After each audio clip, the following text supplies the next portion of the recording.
Hello friends, Saturday ரெசிபீஸில் இன்றைக்கி நம்ம பார்க்க போகிற ரெசிபி ராகி வடை.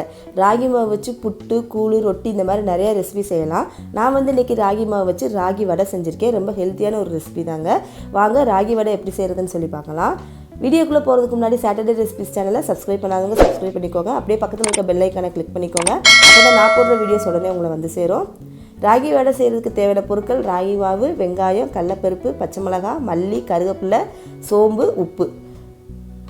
வடை செய்கிறதுக்கு 1 மணி நேரத்துக்கு முன்னாடி 50 கிராம் கடலைப்பருப்பு நான் ஊற வச்சு எடுத்து வச்சுருக்கேன். இதை ஒரு மிக்ஸி ஜாரில் தண்ணி எதுவுமே ஊற்றாமல் நல்லா குறைன்னு அரைச்சி எடுத்துக்கோங்க. அப்போ தான் கடலைப்பருப்பு வந்து முழுசாக வாயில் தென்படாமல் இருக்கும் வடை சாப்பிடும்போது. இந்த மாதிரி அரைச்சிட்டு இதை ஒரு பாத்திரத்தில் நான் மாற்றி எடுத்துகிட்டேன். இப்போ நம்ம வந்து மாவு பிசைஞ்சிடலாம். வடைக்கு அகலமான பாத்திரமாக எடுத்துக்கோங்க. மாவு பிசைகிறதுக்கு 100 கிராம் ராகி மாவு நான் எடுத்திருக்கேன். கூடவே நம்ம அரைச்சி வச்சுருக்கிற கடலைப்பருப்பு, 50 கிராம் அளவுள்ள ஒரு பெரிய வெங்காயம் பொடி பொடியாக கட் பண்ணி எடுத்துக்கோங்க. 1/2 டேபிள் ஸ்பூன் சோம்பு, ஒரு கொத்து கருவேப்பிலை, ஒரு பச்சை மிளகாய், மல்லித்தலை. இதை மூணையும் மல்லித்தலை, பச்சை மிளகாய், கருவேப்பிலையும் நல்லா கட் பண்ணி எடுத்துக்கோங்க. இந்த ரெசிபிக்கு தேவையான அளவு உப்பு ஆட் பண்ணிவிட்டு கொஞ்சம் கொஞ்சமாக தண்ணி தொளிச்சு மாவு பிசைஞ்சுக்கோங்க. அப்போ தான் மாவு வந்து ரொம்ப கொலன்னு ஆகாமல் நம்மளுக்கு கிடைக்கும். இந்த மாதிரி மாவு பிசைஞ்சிட்டு லாஸ்ட்டாக 1 டேபிள் ஸ்பூன் எண்ணெய் போட்டு அப்படியே மாவு எல்லாத்தையும் சேர்த்து இந்த மாதிரி உருண்டைகளாக உருட்டி எடுத்து வச்சுக்கோங்க.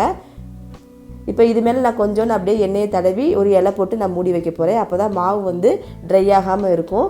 ஒரு 1/2 அன் ஹவர் கழித்து நம்ம வடை செய்யலாம். பாருங்கள், மாவு நல்லா சாஃப்டாக நம்மளுக்கு கிடச்சிருக்கு. இதை வந்து ஒரு லெமன் அளவு உருண்டையாக உருட்டி எடுத்து வச்சுக்கோங்க. இந்த மாதிரி உருண்டைகளாக உருட்டி எல்லா மாவே எடுத்து வச்சுக்கலாம். 1/2 அன் ஹவர் ஊற விட்டு நீங்கள் வடை செஞ்சீங்க அப்படின்னா வடை சாஃப்டாக கிடைக்கும். இப்போ வந்து நான் வடை செய்ய போகிறேன்.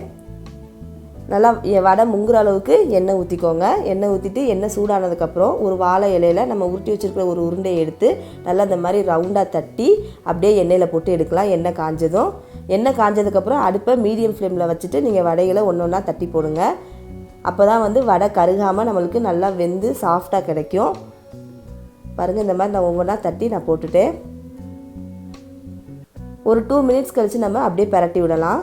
அப்போ ஒரு பக்கம் வந்து நல்லா வெந்திருக்கும், இன்னொரு பக்கமும் நம்மளுக்கு வேகும். பரட்டி விடும்போது இந்த வடை வேகிறதுக்கு 5 மினிட்ஸ் தான் ஆகும். நீங்கள் அதனால் மீடியம் ஃப்ளேமில் வச்சு அப்படியே பரட்டி விட்டு எடுத்தீங்க அப்படின்னா சூப்பரான ராகி வடை வந்து ரெடி ஆயிடுச்சு.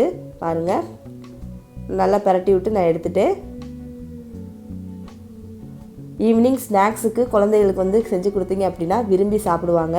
ராகி மாவு வந்து சில பேர் விரும்பி சாப்பிடுவாங்க, சில பேருக்கு பிடிக்காது. இந்த மாதிரி நீங்கள் இதில் வடை செஞ்சு கொடுக்கும்போது குழந்தைகள்லேருந்து பெரியவங்க வரைக்கும் விரும்பி சாப்பிடுவாங்க. ரொம்ப ஹெல்த்தியான ஒரு ரெசிபி இது வந்து. நான் மீதம் இருக்கிற வடை எல்லாத்தையுமே தட்டி எடுத்துட்டேன். பாருங்கள், அவ்வளோதாங்க, சூப்பரான ராகி வடை ரெடி ஆயிடுச்சு.